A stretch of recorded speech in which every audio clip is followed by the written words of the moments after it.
ન રહ્યું.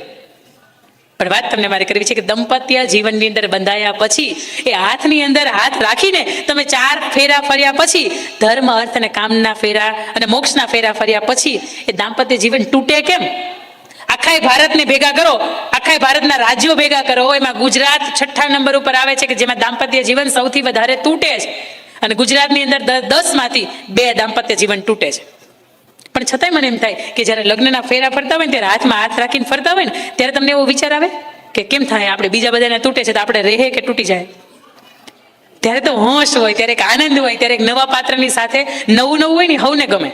પણ મેં તમને કીધું એમ કે 6-8 મહિના વર્ષ દિવસ થાય ને એટલે એક ભૂત ઉતરી જાય.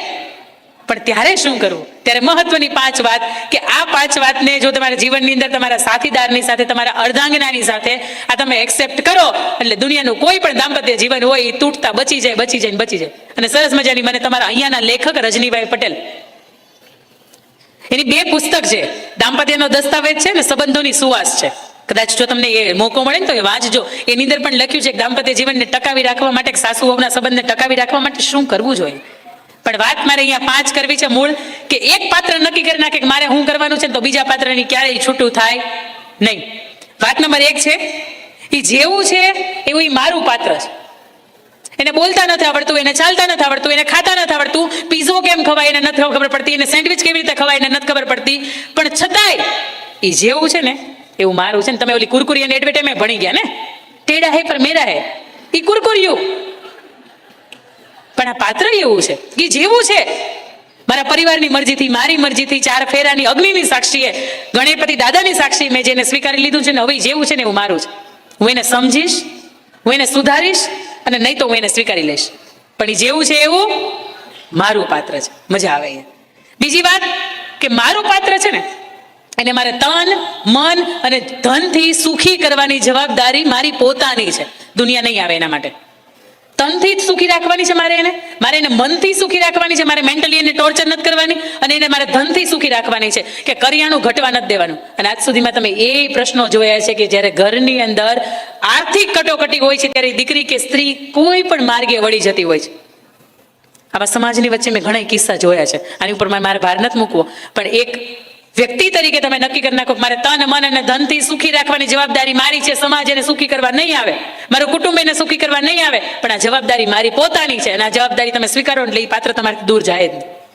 વાત નંબર 3 કે મારા પાત્રની સાથે હંમેશા મારે નીતિમત્તા અને વફાદારીની સાથે રહેવાનું છે. મારા પાત્રને મારો ફોન ચેક કરવાનું મન શું થાય ભલામણ? તમે હોય જ એવા તો 15 વખત ફોન ચેક કરીને તમારે કાંઈ ન મળે ને તેની અંદરથી એમ થાય કે આ તો ખોટો રાતે ઉઠીને 2 વાગે ચેક કરી છે. આપણે નીતિમત્તા ક્યારેય મારે નથી છોડવાની. મારી વફાદારી છે ને એને મારે આજીવન નિભાવવાની છે. છેલ્લો શ્વાસ હોય ને તો હૃદયની અંદર એકનું જ નામ, એનાથી વિશેષ કાંઈ નહીં. આવું જ્યારે તમારું જીવન હોય ને ત્યારે પણ એ પાત્રને તમને છોડીને જવાનું મન ન થાય. વાત નંબર 4 કે મારા પાત્રનું સ્વાભિમાન છે ને એ હું ક્યારેય ઝૂકવા નહીં દઉં. ઘણી વખત વાત આવે કે એક પુરુષ તરીકે એક સાસુ અને પોતાના મમ્મી અને પોતાના પત્ની આ બેની વચ્ચે સેન્ડવિચ જેવો એ થઈ જાય. પણ ત્યારે પણ એમાંથી સાચું કોણ છે ને ખોટું કોણ છે ને આ નિષ્પક્ષ પ્રત્યે કહેજો. ભલે તમે એની સાથે 35 વર્ષ કાઢ્યા હોય, 30 વર્ષ કાઢ્યા હોય, છતાં 3 વર્ષથી પરણીને આવી હોય એ સાચી હોય, ક્યારેક એનોય પક્ષ લેજો. કારણ કે એનું સ્વાભિમાન ઝૂકશે ને સાહેબ તો એને રહેવાનું મન નહીં થાય તમારી હારે. એના તમારા કારણે એના જીવનમાં લાંછન લાગશે ને તોય તેને તમારી સાથે રહેવાનું મન નહીં થાય. અને વાત નંબર 5 ભૌતિક સુખ સગવડતા કરતા એની હયાતી છે ને એ મારા માટે પહેલી પ્રાથમિકતા છે. 5 કરોડનો બંગલો હોય સાહેબ, પણ એ વ્યક્તિ હાજર ન હોય તો કોની સામે તમે તમારો જીવનનો જે દિવસ છે કેવો રહ્યો કેવો નહીં તમે કોની સામે કહેવા જાઓ? એક વખત એનો ફોટો દિવાલે લાગી જાય, એક વખત એની ઉપર સુખડના હાર ચડી જાય અને પછી તમને એમ લાગે કે હા આખી જિંદગી બહુ મોટી ભૂલ કરી નાખી. જેની હારે રહેવું હતું, જેની હારે મારે દરેક દાંપત્ય જીવનની ક્ષણ જીવવી હતી અને અત્યારે એ વ્યક્તિ હાજર નથી. કારણ કે માનસિક ટોર્ચર જ એટલું આપ્યું છે. આખા ગામને ઘરના મકાન થઈ ગયા, આપણે થયું. આખા ગામને ગાડી આવી ગઈ, આપણે આવી. આખા ગામના છોકરા છે સરસ મજાના સગપણ કરીને ગોઠવાઈ ગયા, આપણે થયા. પણ આ મેન્ટલી ટોર્ચર કદાચ એ વ્યક્તિના મૃત્યુનું કારણ પણ બની શકે છે. જેઠાણીને તો 15 તોલાનો હાર હતો મનાવ્યો. આ મેન્ટલી ટોર્ચર ન આપો એ 25 તારીખ પછી ગોતે છે કે હપ્તા ક્યાંથી ભરશું? બોલો ખોટી વાત છે મારી? 25 તારીખ આવે ને 1 વર્ષ પૂરું નથી, 1 મહિનો પૂરો ન થાય એટલે તરત જ વિચાર આવે કે હપ્તા ક્યાંથી લાવશું. અને ઘરે આવે ને તો તમે એમ કહો કે ઓલું ક્યાંથી, આ ક્યાંથી, ફલાણું ક્યાંથી. પણ મને એમ થાય કે ઘરનો બહારનો થાક્યો હોય ને નોકરીનો, ધંધાનો, સમાજથી થાક્યો હોય ને ઘેરે આવે. ઘરથી થાક્યો હોય ક્યાં જાય? ક્યાંય ન જાય ને. ક્યાંક જાય તો આપણને ગમે નહીં. પછી તમે એમ કહો મારે તમારા ભાઈને તમે ખાલી વાતો જ કરો, એ પાનના પિચકારી નકરા બેઠા બેઠા પિચકારા જ માર્યા કરે, પાનના ગલ્લે બેઠા બેઠા રાતના 12 વાગ્યા સુધી ઘરે ના આવે. પણ હુકામે ના આવે? સાંભળવા હાટુથી. એને દિવસની આઈ હોય ને અહીંયા પીઠ તો કેટલી હોય, પણ હાંજે આવે ને હાશકારા માટે આવે છે. એ હાઈ હોય માટે આવતો નથી. એટલે પુરુષ જ્યારે પણ ઘરે આવે ને ત્યારે એ પણ વાતની પ્રતીતિ રાખજો કે કદાચ તમે ઈચ્છતા હોય ને કે હું જીવનની મોટી સેવા કરે તો શું કરવાની ખબર છે? એ જ્યારે સાંજે 7-8 વાગે ટિફિનનું ડબલું ફેરવતો એ સાંજે જ્યારે ઘરે આવે ને થાકીને જ્યારે હાથ પગ ધોઈને બેસે ને ત્યારે એક સરસ મજાનો પાણીનો ગ્લાસ ભરીને દેવાનો. આ સ્ત્રીના જીવનની ઉત્તમમાં ઉત્તમ કોઈ સેવા હોય ને તો આ સેવા છે.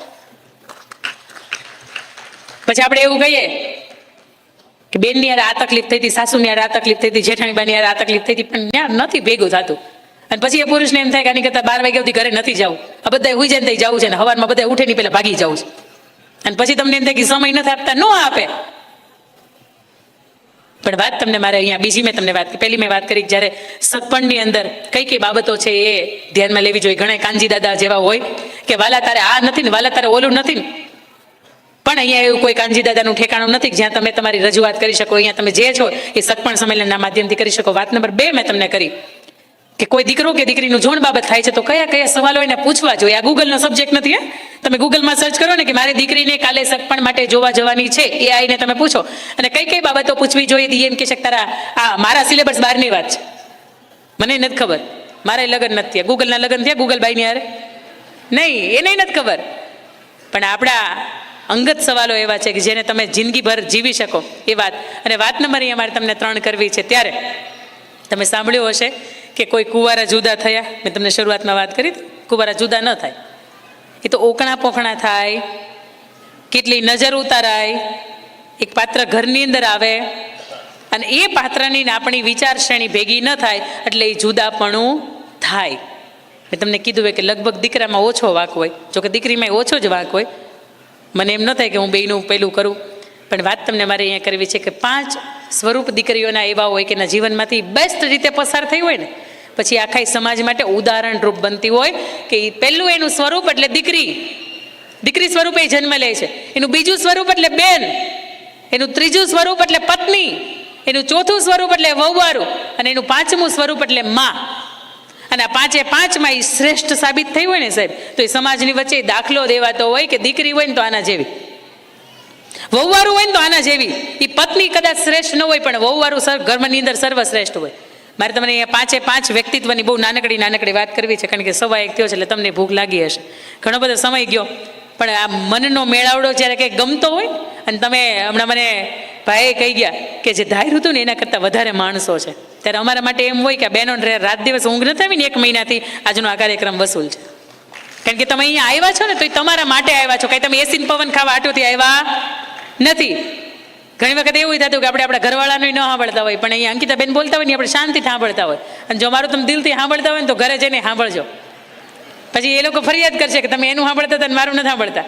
પણ વાત તમને મારે અહીંયા એ કરવી છે કે 5 સ્વરૂપમાંથી એ દીકરી શ્રેષ્ઠ રીતે પસાર થઈ હોય ને તો એનું સંતાન હોય ને એ ક્યારેય નબળું ન હોય. અને એ જે સ્ત્રી હોય ને એ સર્વશ્રેષ્ઠ ગામની અંદર કે સમાજની અંદર દાખલા સ્વરૂપે પસાર થતી હોય. સૌથી પહેલી મારે તમને વાત કરવી છે. હવે હું તમારી વચ્ચે આવું થોડીક વાર.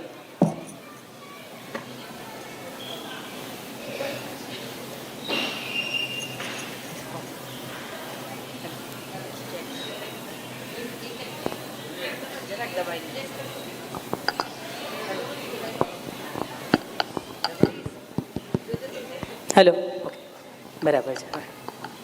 વાત નંબર 1 કે દીકરી કેવી હોય તો એ ઘર ટકી જાય. વાત નંબર 2 એ બેન કેવી હોય તો એ ઘર ટકી જાય.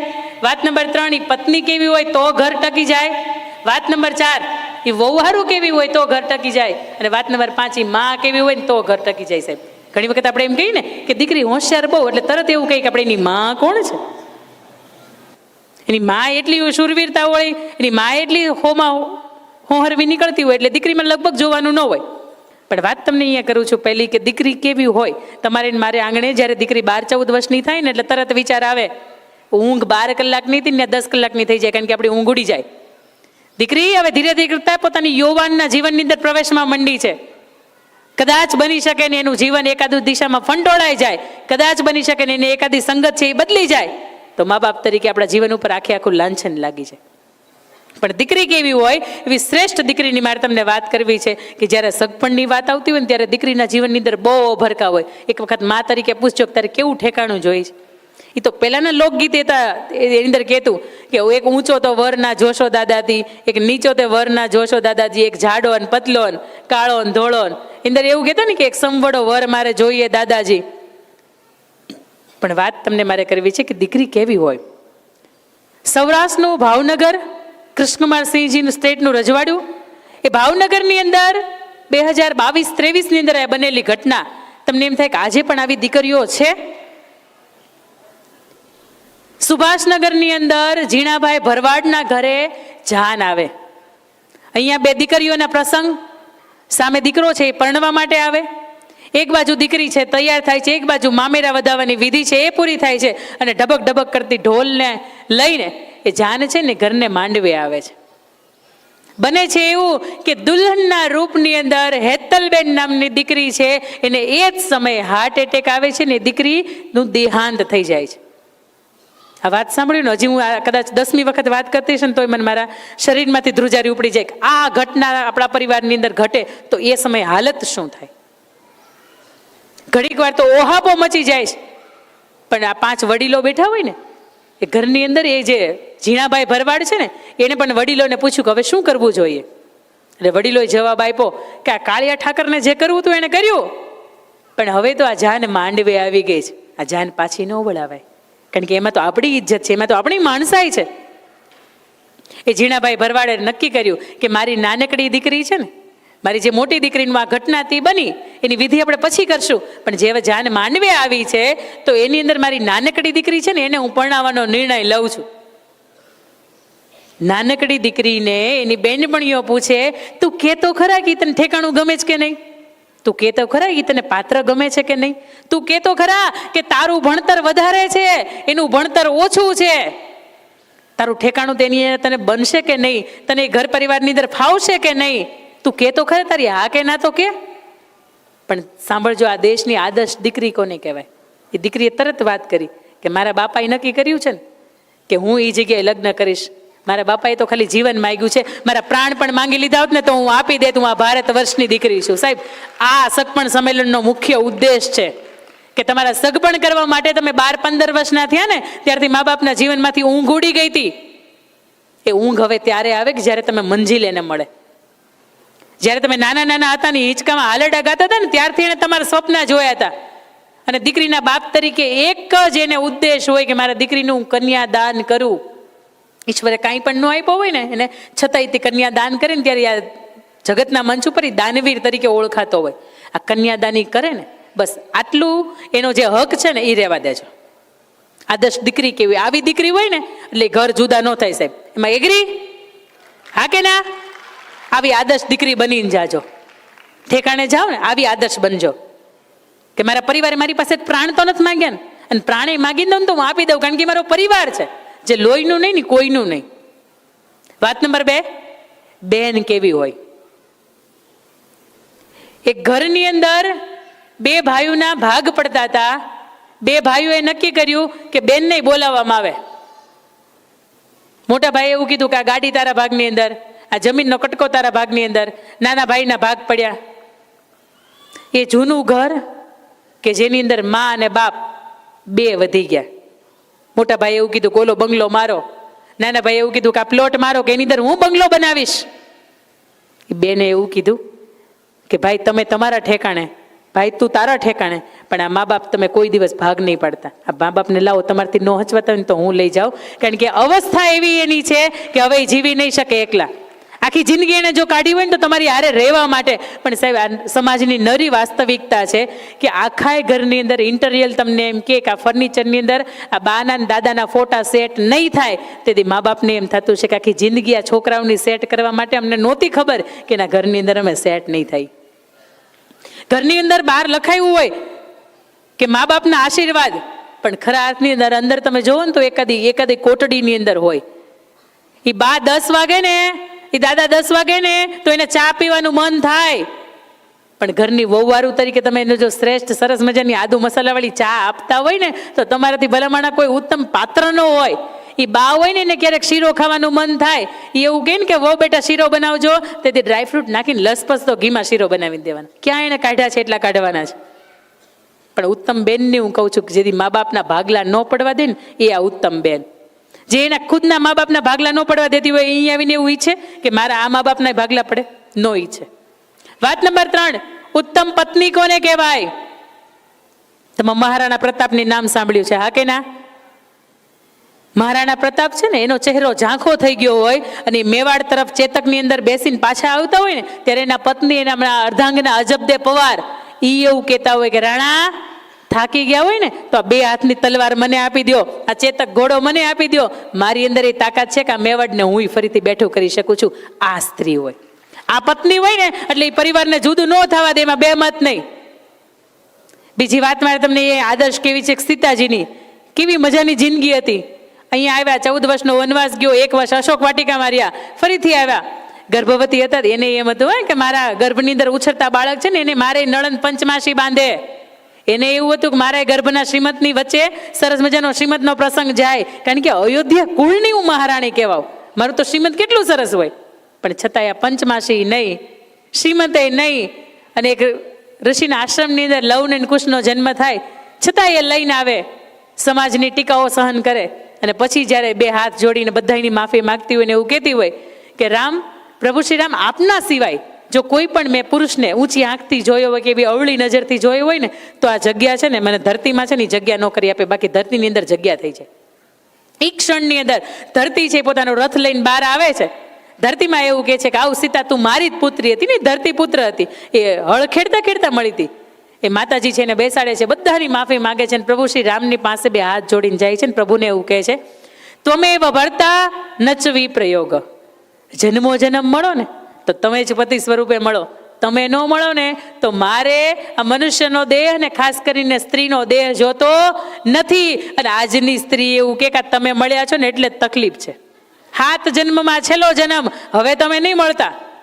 પણ ઉત્તમ પત્ની કોને કહેવાય સાહેબ? આને કહેવાય. અને આપણી પાસે તો કેવા ધર્મ ગ્રંથોની અંદર લખ્યું છે, સરસ મજાનો એક શ્લોક છે કે તમે મોટામાં મોટું પાપ કર્યું હોય ને તમારે ધોવું હોય ને તો તમારે કાશી વિશ્વનાથ ન જવું પડે, તમારે લાખોના હવન ન કરવા પડે.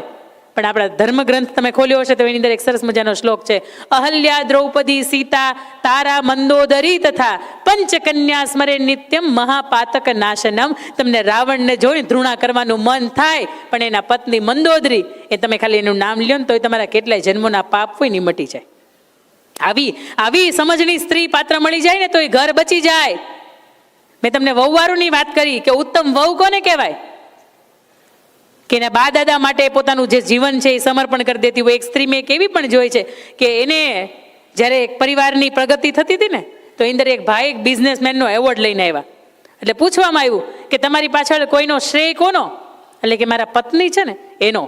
કારણ કે મારા પત્નીની પાસે એમફાર્મની ડિગ્રી છે, મારા પત્નીની પાસે 2-3 જાતની કળા કૌશલ્યની આવડત છે, છતાં પણ આજે મારે કરોડોનું હાજુ છે ને છતાંય તે રસોઈવાળા કામવાળા આવે પણ રસોઈ તો આજે મારા પત્ની મને મારી જાતે બનાવીને જમાડે છે. અમારો કોલર ઊંચો છે, આ કોલર વ્હાઈટ છે ને એનું કારણ એ છે કે મારા પત્ની આજે પણ હું જ્યારે બિઝનેસ મિટિંગની અંદર જાઉં ને ત્યારે એની ઇસ્ત્રી પોતે કરીને આપે છે. આ પ્રેમ છે.